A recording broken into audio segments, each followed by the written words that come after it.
Hello guys, today we're going to be working on this built-in side-by-side refrigerator. This is a GE model and the complaint is that it's not making any ice.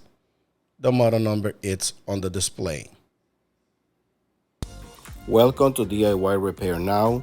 Read all the warnings, and during this video you will see one or more of these icons to help you do this repair safe.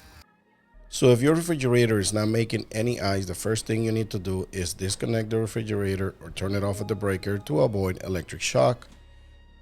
Then we're going to go ahead and remove the bucket to be able to get to the ice maker. Now this ice that you see in the bucket, this is ice that the customer bought at the grocery store. Now once I got to the ice maker, I found this bag of ice that I don't even know what it was doing there.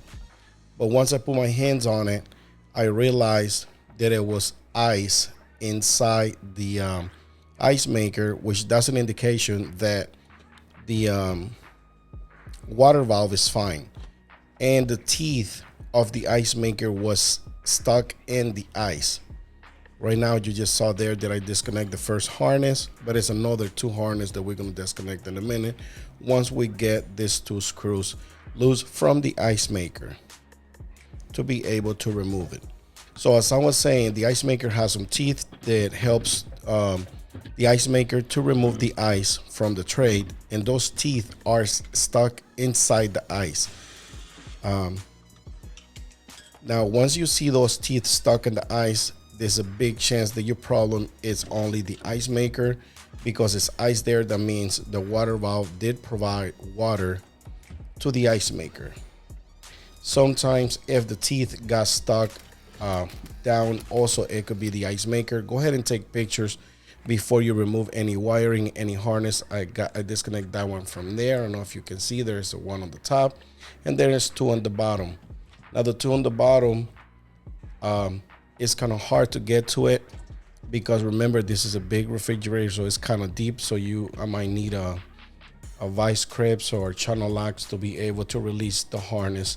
They're like clip connections there, but since I'm limited space, I need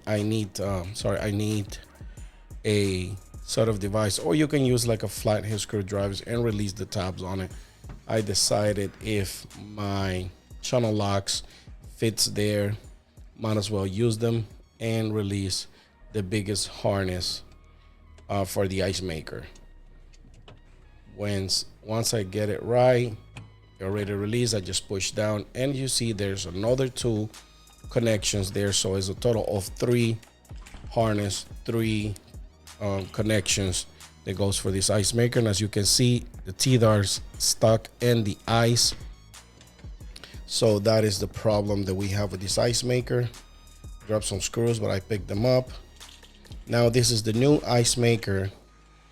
So we're gonna start the unboxing. If you wanna go ahead and order this ice maker, I'm gonna go ahead and put a link in the description of this video, and that link will take you to whoever is selling this ice maker. Now this ice maker, it's not common. As you see, it's kind of fancy because it has three harnesses. So you might have to get it OEM. I don't see anybody sells this aftermarket. And if they do, you have to be careful because you might order the wrong one. So my suggestion is use the link or order from any source the OEM ice maker. This is a not common ice maker, so you might have to wait a little while until you get it. But you know, the customer had another company come out and they told them that it was out of stock, but we was able to find it and do the repair for customer. Now these harnesses are kind of hard, so just trying to bend it before you put it in place. That way it's easier for you to put it where it goes. And as you can see right there, we just have to push it in place. And once you hear the clip, when the taps grabs, that should be good to go. Once you put the big one, which is the most complicated one because of the wiring, the hard wiring, the other two small harnesses goes in very easy. Now we got 2 in the back. Now we have to put the 1 on the top. I am sorry if the footage keeps cutting off, but you know, I was doing this repair by myself. I didn't have anybody to help me. Another thing that I want to apologize for is the camera. For some reason, I bought some LED headlights, but these are rechargeable, and every time I buy a rechargeable light, for some reason the camera does this kind of thing, and you know, sorry about that. Now when I connect the harness from the top, I can hear the ice maker starts turning. However, sometimes you might reset this ice maker and, you know, see how it's doing the cycle and see water coming in. And sometimes just go ahead and install it, give it a couple hours, and come back and see if you got any ice on the bucket.